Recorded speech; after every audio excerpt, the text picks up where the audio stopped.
es su Hijo? Y gran multitud del pueblo le oía de buena gana. En el deseado de toda la gente encontramos la mejor explicación de estas 4 citas. Pero antes de mirar el deseado de toda la gente, permítame revisar las citas una vez más. La primera, Juan 1:1 al 3. Era en el principio era el verbo, y el verbo era con Dios, y el verbo era Dios. Este era en el principio con Dios. Todas las cosas por él fueron hechas, y sin él nada de lo que ha sido hecho fue hecho. Observe que aquí no hay nombre, solo aparece el verbo. Y cuando usted busca en el diccionario qué significa verbo, encuentra que define el verbo como la palabra que determina la acción del sujeto. Entonces, podemos entender en primera instancia que el verbo es quien ejecuta la acción. Ahora hay que ponerle nombre a ese verbo. Y cuando nosotros vamos al versículo 14, nosotros encontramos que nos da una característica de quién es ese verbo. Y nos dice que el verbo se hizo carne. Cuando nosotros registramos Mateo 1 y revisamos los evangelios, encontramos que todos coinciden en que el hijo que nació de una virgen llamada María fue el único, y es el único al cual podemos aplicarle este versículo, porque no teniendo participación de ningún hombre, el Espíritu de Dios visita a María y le anuncia que ella es portadora del cumplimiento de esta profecía. Ahora bien, el verbo dice que vimos su gloria. La gloria como la gloria del unigénito del Padre, o sea, como la gloria del Hijo único del Padre. Y eso nos lleva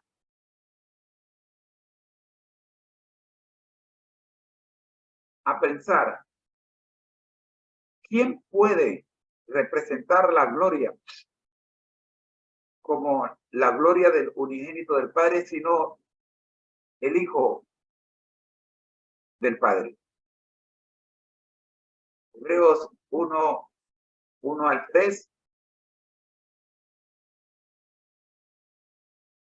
nos habla, Dios habla por su Hijo y nos aclara este concepto. Dios había hablado antes por medio de los profetas, pero ahora, y observen que dice, en estos postreros días, y recién estaba comenzando la era cristiana, de la cual ya llevamos más de 2000 años. Si en estos postreros días era cuando estaban comenzando la era cristiana, y dice que Dios está hablando en esos postreros días por el Hijo. ¿Y quién tenían ellos? Recientemente le habían tenido en persona a Jesucristo, a quien habían rechazado. Ahora Pablo, que escribe este pasaje, les hace saber lo que hicieron. El texto dice, Dios, habiendo hablado muchas veces y de muchas maneras en otro tiempo a los padres por los profetas, en estos postreros días nos ha hablado, y dice que Pablo se inscribe, se agrega. ¿Por qué se agrega? Porque en el libro de Hechos capítulo 9 registramos cómo Pablo y Jesús hablaron. Por eso Pablo dice, en estos postreros días nos ha hablado por el Hijo. Él dice, nos ha hablado porque él lo escuchó. Él escuchó a Jesús hacerle preguntas como, ¿por qué me persigues? Él escuchó a Jesús darle indicaciones que qué tenía que hacer.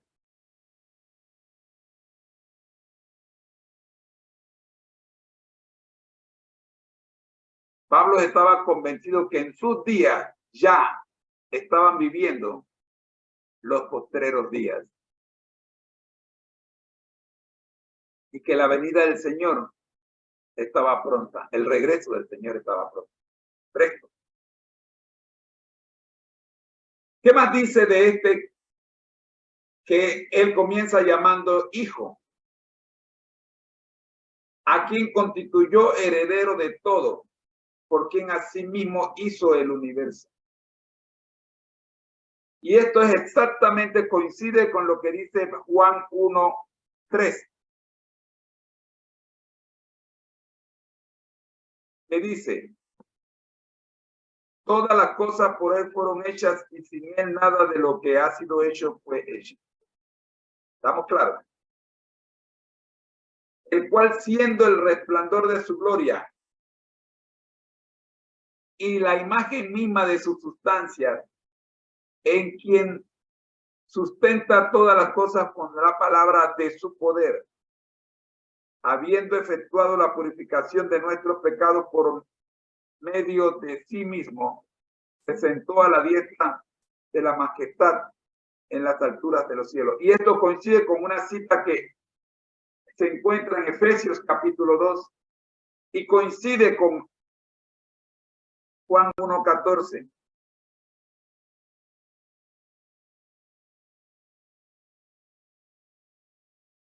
Siendo el resplandor de su gloria.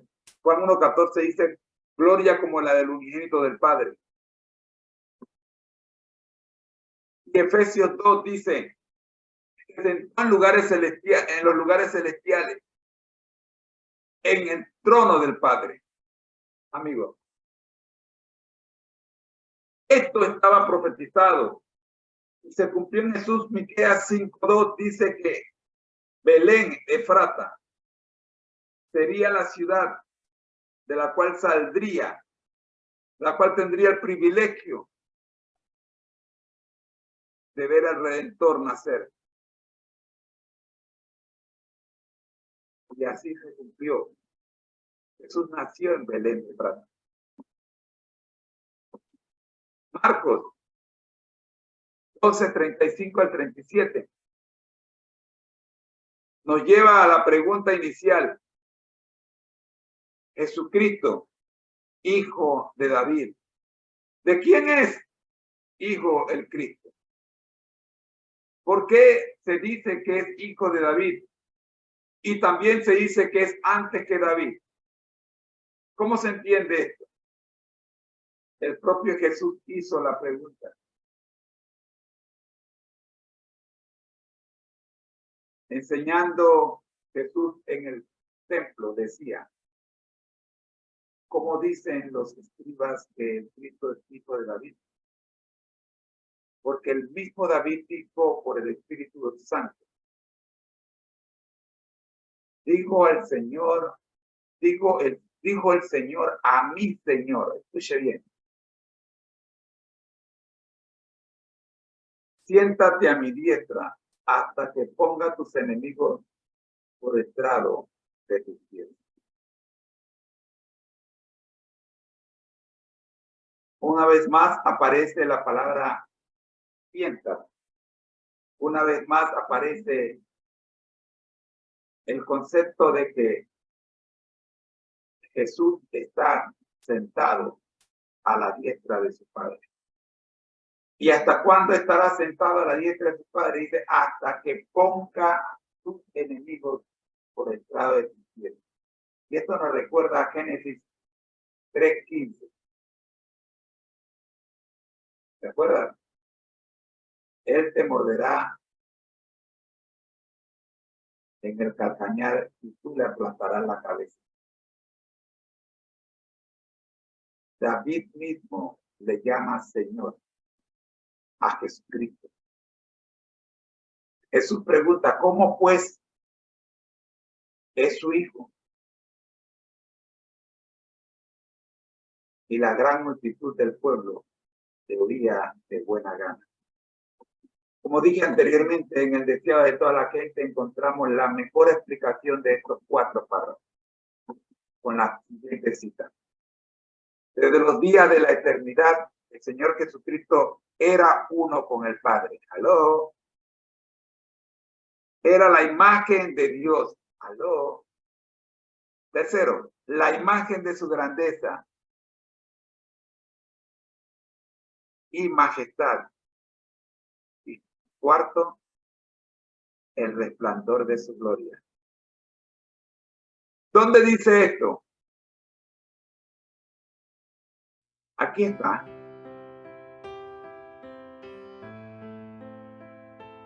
Aquí está.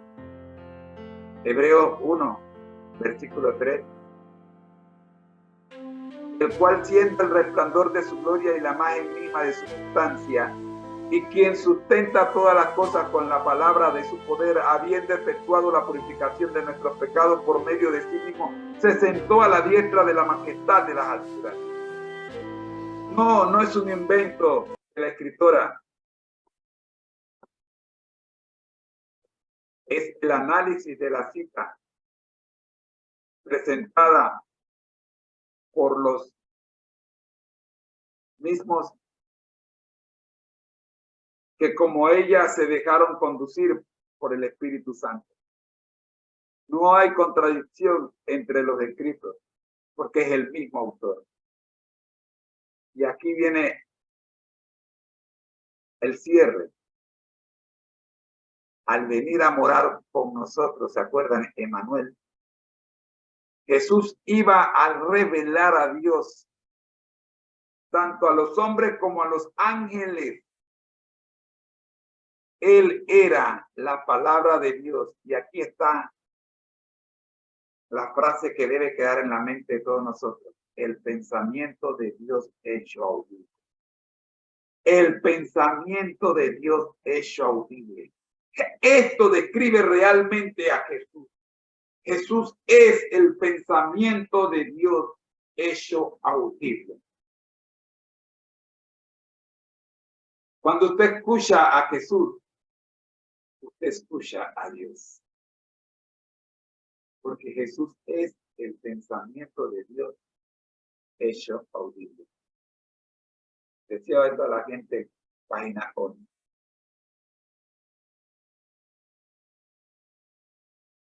Bien.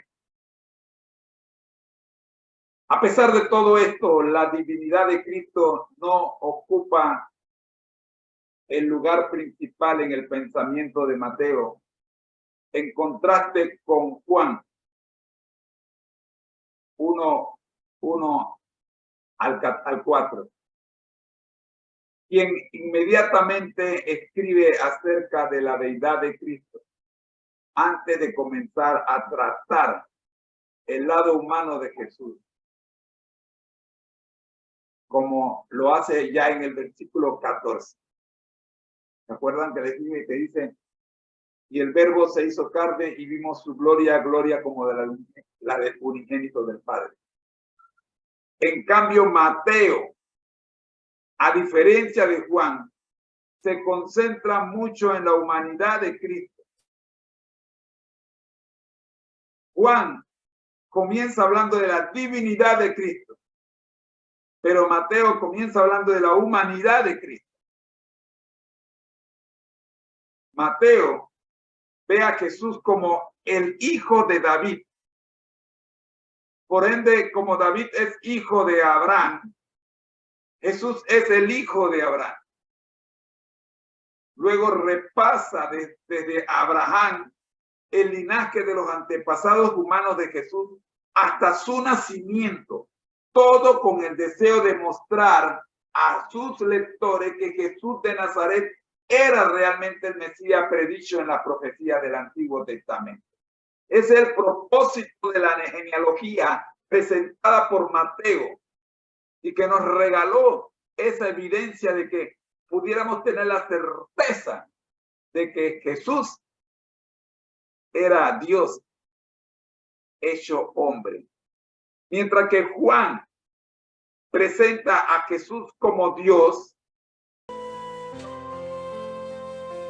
y lo ubica, no solo lo ubica con Dios, sino que deja claro que es Dios. Mateo se preocupa en dejar claro que Jesús es hombre. Y ambos se complementan.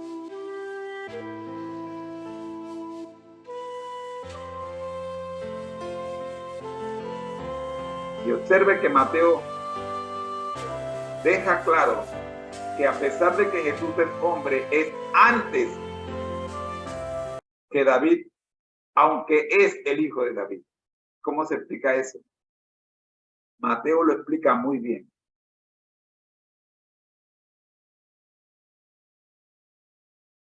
Por supuesto, la familia y los antepasados son importantes. Al mismo tiempo, en cuanto al evangelio se refiere,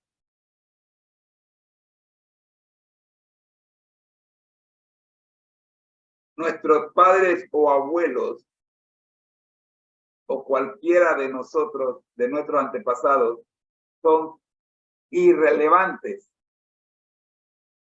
Entonces, ¿qué es importante aquí y por qué? Veamos Gálatas 3:29. Y si vosotros sois de Cristo, ciertamente linaje de Abraham sois y herederos según la promesa. Observen la importancia que es tener claro que no importa de dónde tú vienes, lo importante es de quién eres hijo. Si tú aceptas que tú eres hijo de Dios, entonces estás en la lista del árbol genealógico de Jesucristo. Pero es tu decisión. Y si vosotros sois de Cristo, y si vosotros, o sea, está condicionado. Eres tú el que decide si aceptas o no, o aceptas a Jesús como tu hermano mayor.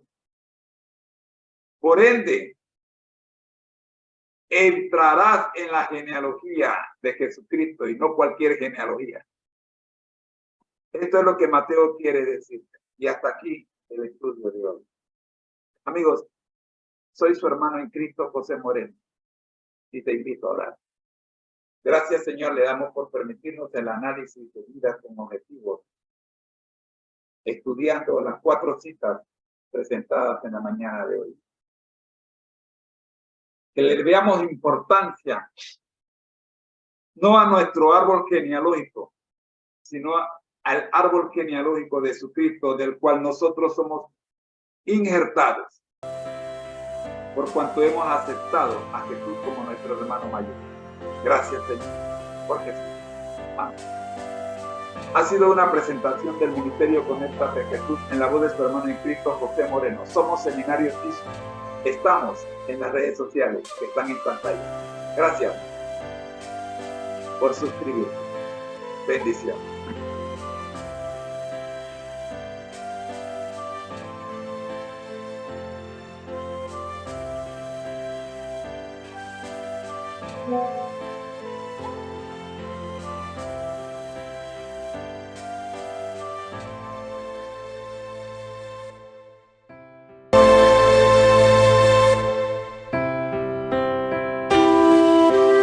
Dios.